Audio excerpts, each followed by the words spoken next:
So think of brain as a bimodal system, a condensed bimodal system. The two modes that the brain can operate in, one mode is the default mode. The default mode is when you're not doing anything, when you're just thinking about yourself, your future, or your past. When you're internally oriented, that's called default mode of operation, and that's one mode. And the other mode in which your brain can operate is task-oriented mode, focused on something. So it's called central executive mode or the attention mode. When you have something to work on, you're thinking about an external object. So in simple terms, we can say the brain works in two modes. One is internal mode of operation, the other is external mode of operation. So we understand that these modes exist using, when we started using the functional MRI technique, in particular the resting state functional MRI. So if you get into a scanner, an fMRI scanner, and stay there resting for 10 to 15 minutes, you shouldn't sleep, but you should just keep awake. Maybe close your eyes or open your eyes, but don't work on any task. Just lay there thinking. When you do that, different parts of your brain will have fluctuation in its signal. So in fMRI, as you know, signal means how much oxygen is extracted by a group of neurons in each area. So the amount of oxygen consumed by these areas, the bold signal will change over time. So it will fluctuate over time. Now these fluctuations are interesting to look at because different brain areas will have different fluctuations at different time points.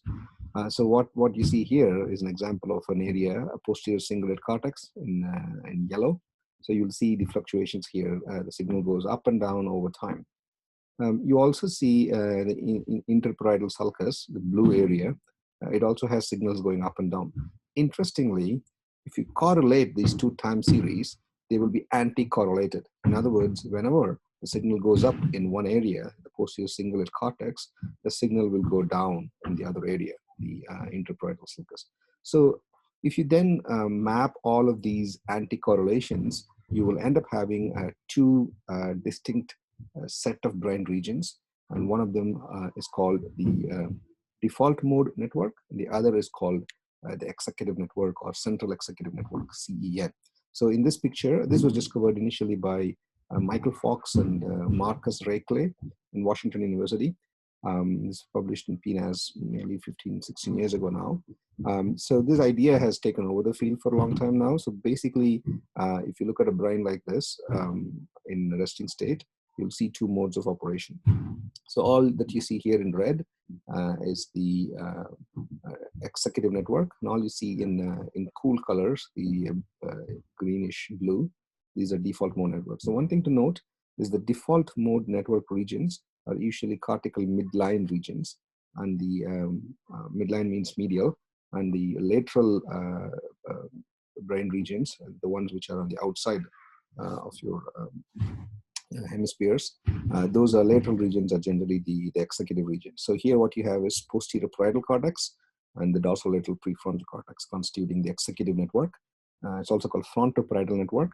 And then you have the ventromedial prefrontal system, the ventromedial prefrontal cortex, as well as the precuneus or posterior cingulate cortex constituting the DMN, default mode network.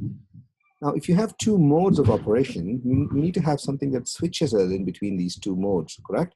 So this network that switches between default mode and executive mode, this network is called a salience network. So salience network is a network of brain regions which help you to switch between internal and external focus.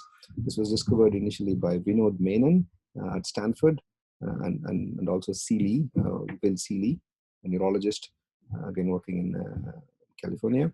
So they observed that a set of brain regions, especially the insula, the anterior insula, as well as the dorsal anterior cingulate cortex together, constituted a switch-like function. These regions, when they were activated, they were flipping. They were helping the brain to flip from the default mode to the executive mode, and vice versa. So this region is called the salience network. And of course, you have other bits of brain included in the salience network. That includes thalamus. Some of the dopamine-rich regions are included in the salience network, like the putamen nuclei. with the primary two cortical areas are anterior insular and dorsal anterior cingulate cortex.